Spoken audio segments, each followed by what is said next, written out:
Hi, Beth. Hi, Alex. How are you? I'm very well, thanks. How are you? I'm doing good. Doing good. Is it all right if I jump right in? Yeah, yeah, absolutely. Let's do it. All right, perfect. So you star in Juliet and Romeo, but we know this story usually as Romeo and Juliet. So what are we in for with this film? Yeah, I mean, a lot is the direct answer. But in a more roundabout sense, I suppose the title itself kind of reflects a little bit of the different attitude, the different approach that's being taken with this particular adaptation. The reversal of Juliet and Romeo. And this kind of speaks to the writer director Tim Bogart's intention of really filling out the world, filling out the characters a bit more than perhaps most audiences are used to seeing with the classical Shakespearean story, and really putting a lot of those female characters front and center and making them a little bit more empowered and independent. Nice. But I mean, also the music, that's a new element. Tim is like part of what originally drew me to the project was his original pitch of adapting the poetry of Shakespeare's iambic pentameter, contemporizing it by using this kind of pop music as a way of exploring contemporary poetry. Oh, very cool. So Yeah, is oh my God, that like immediately drew me there. So sorry. no, so just to kind of clarify that, so some of the dialogue has been turned into music. It's not so much that it's a musical in the Into the Woods kind of sense, where the dialogue itself is layered with musicality. Um, but the all the songs are kind of original songs written for this screenplay, for this feature film. And the way that the songs blend in with the action, with the world, it's kind of this seamless transition between the world of Verona that the characters experience and this internal world of emotion that kind of flows through the rest of the piece and the scene and the set. Oh, okay. Very cool, very cool. Um, And obviously, this isn't the first adaptation of a Shakespearean play, and I really doubt it's going to be the last. So, what do you think keeps us interested in this story where we keep revisiting it? Yeah, so as with a lot of Shakespeare's pieces, the story of Romeo and Juliet, as with this version, Juliet and Romeo, kind of touches on these ideas of love and passion and this individual want to kind of break out of either expected roles or expected responsibilities and forge your own path in a way that might otherwise upset certain established things in your world and in your life. And a fun little tidbit is that I believe Tim actually used a lot of like original source material because Shakespeare himself based his story of Romeo and Juliet off an older epic poem that was kind of telling the story of Verona and this love story that blossomed out of this great conflict between the church and the state at that time, like the lingering Roman Empire and the Catholic Church. Very cool. So it's kind of like getting like the story itself, but we're also getting like this expanded worldview and almost like a history behind it as well. Yeah, exactly. Definitely an expanded worldview. The world of Juliet and Romeo, as set in Verona, is much fuller and richer and more vibrant than in adaptations I've come across before, and that's something that I'm really, really excited for audiences to get to experience, perhaps for the first time. Yeah, no, I'm looking forward to it. Um, and your character is Tomasso. Who exactly is Tomasso? Yeah, great question. That was mine as well. So if you know the Shakespeare original, Tomaso is not a character. Sorry, is not a character who is mentioned in there. There's a few other characters from Shakespeare's version that are mentioned by name that are really expanded in this piece, such as like Rosaline and Veronica and Benvolio and Leopold, who are kind of mentioned but don't really have like a very substantive part in Shakespeare's story. In this world, they are all kind of these central figures that we get to see grow and develop over the course of the film. Tomasso is an original character for this film, and that's something that I was incredibly excited to work on as as an up and coming developmental actor. It's rare that you get the opportunity to work with a writer director who is as kind of generous as Tim is in the process to really kind of build an original character from the ground up. And that was something that I took a lot of joy and a lot of pride in. That's awesome. Um, what was it like going through that process with Tim up against all of these already established characters? Yeah, as someone who has done quite a bit of Shakespeare throughout my life as a predominantly stage actor.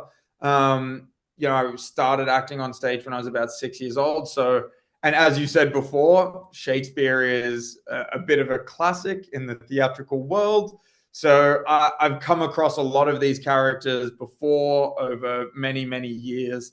Um, and being able to work alongside a lot of not only established characters, but really established and accomplished actors to embody those characters made my job possibly as straightforward as it could have been in terms of finding my place and discussing with Tim what the world kind of called for from Tomasso.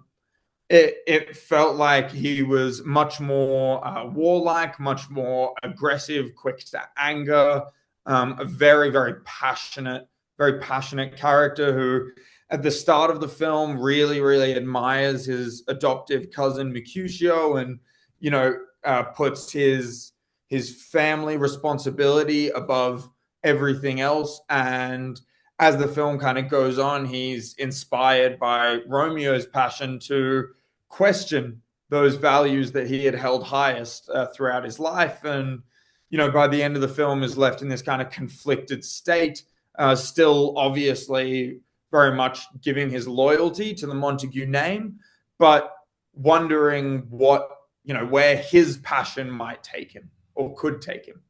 And as I said before, Tim, did an incredible job and was amazing to work with in terms of giving me a well-defined but expansive sandbox to play in. And that's kind of the best you can ask for as an actor, to be given defined parameters, but a lot of room to maneuver within those parameters. So yeah, I absolutely loved the experience, and I hope audiences will enjoy the work that I brought to the table. I'm sure they will. The trailer looks amazing.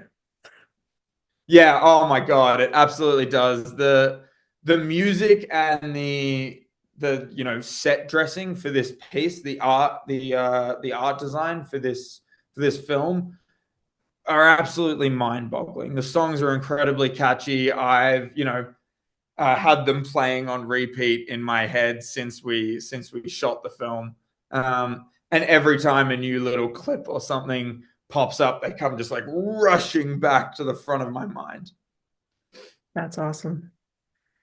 Um, I also saw on IMDb that you are Romeo's stunt double. How did that happen? Yeah. Yeah, well, production were very, very keen to have all of the actors do as much of their own stunt work as was reasonably safe. And we worked with a horse stunt team and a fight choreography stunt team for about 2 months in the pre-production rehearsal period, kind of gaining all the skills necessary to perform as many of those stunts for ourselves as we could. Um, I have a bit of a background in martial arts and gymnastics and have always been an incredibly physical performer. Physicality is, one of my kind of key methods of stepping into a character and stepping into a world. So it's always been really important to me to make sure that whatever the character's physicality demands is something that I can meet.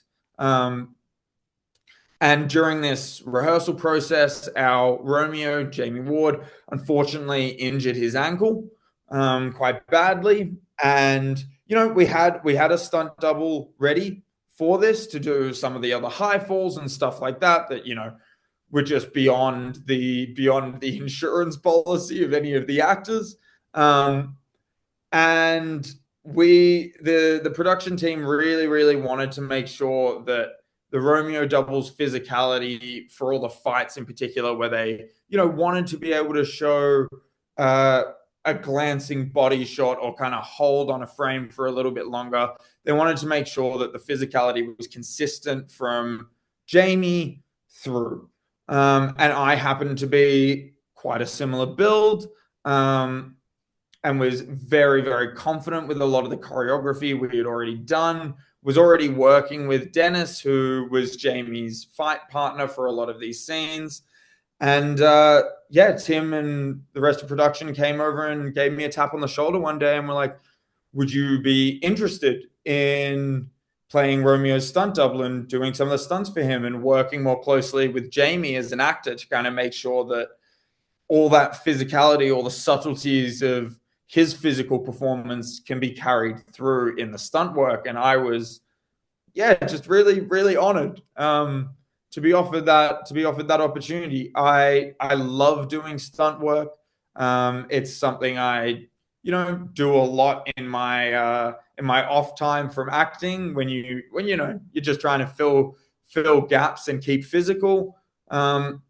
So it was an incredible opportunity, and I loved working with Jamie on that. And I'm really, really glad that production gave me the trust and that responsibility, and it was fantastic.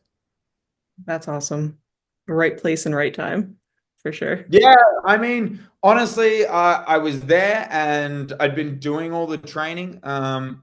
And the stunt team, I worked really closely with the stunt coordinator. He really trusts me to do a lot of it. So, I ended up doing all my own stunts and a lot of Jamie's doubling, the Romeo doubling.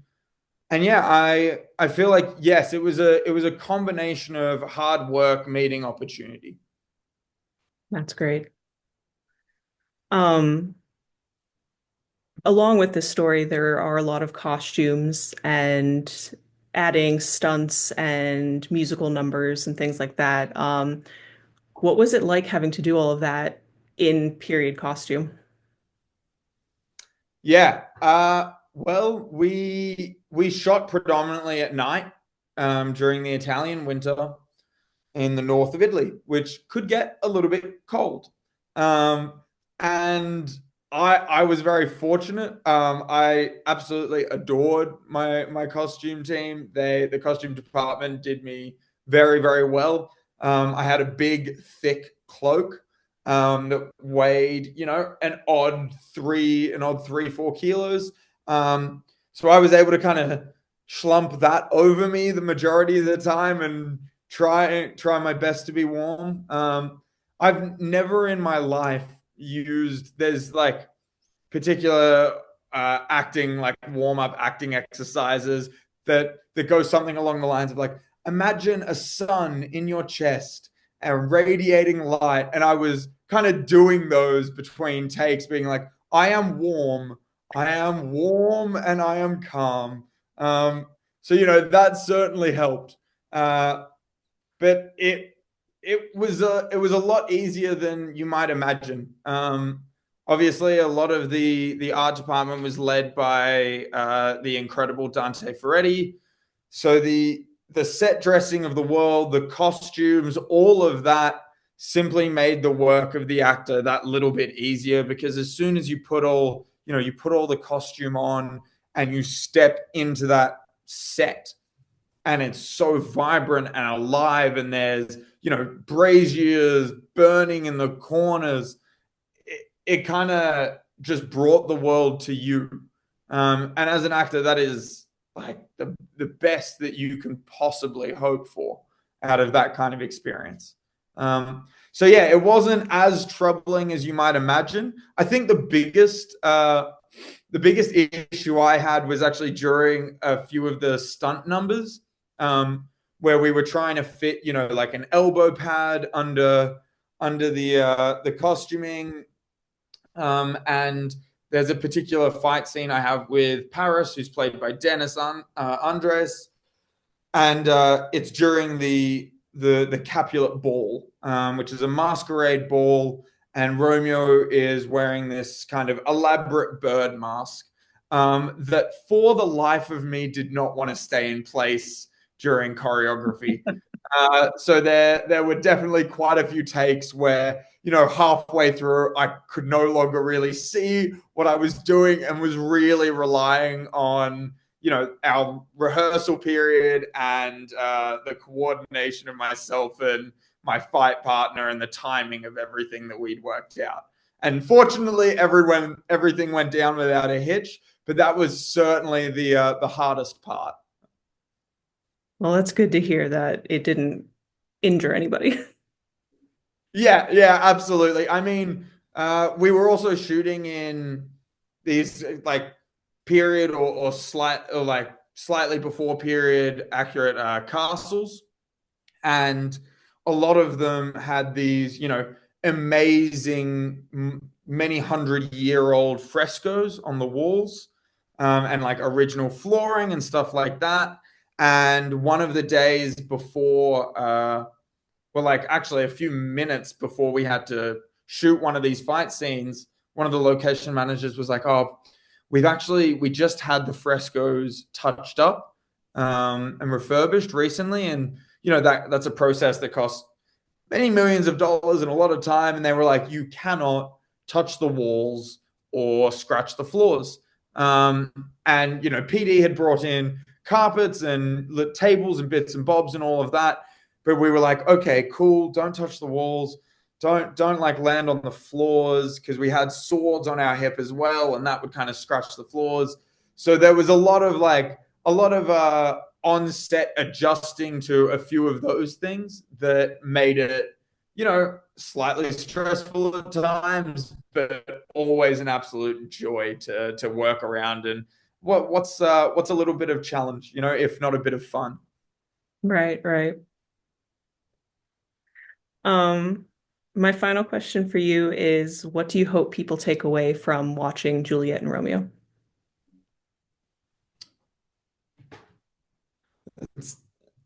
I want to consider my answer for a moment, because there's a lot, but No, I go I for it. won't I won't go on the full ramble. I think in a concise sense, I'm really really looking forward to sharing this world with audiences. As we kind of spoke about earlier, it's a version of this classical story that has been done and captured in a way that I don't think has ever really been done before. The kind of the poetry in the music, the retelling of this famous love story that empowers its female characters more than they ever have been before, I think is a very important message, particularly for the time that we're in. And so I'm really really hoping that audiences will walk out of the cinema with a and a more open perspective to what these sorts of stories can offer us if we're willing to work with, these bridges of adaptation. Nice, nice. I'm definitely looking forward to it. I'm a huge Shakespeare fan, so any of the adaptations I will be at. Yeah, that's me. That's me as well. I absolutely love it, and it's always incredible when someone kind of has the bravery to commit to doing something with such a well-established classical piece in a new way. No, I agree. Awesome. Um, well, thank you so much for taking time to chat with me about it. I'm very much looking forward to seeing the film. No, thank you so much for having me. This was an absolute pleasure, Beth. Well, I hope you have a great rest of your day. You too. You too. Thank you very much for having me.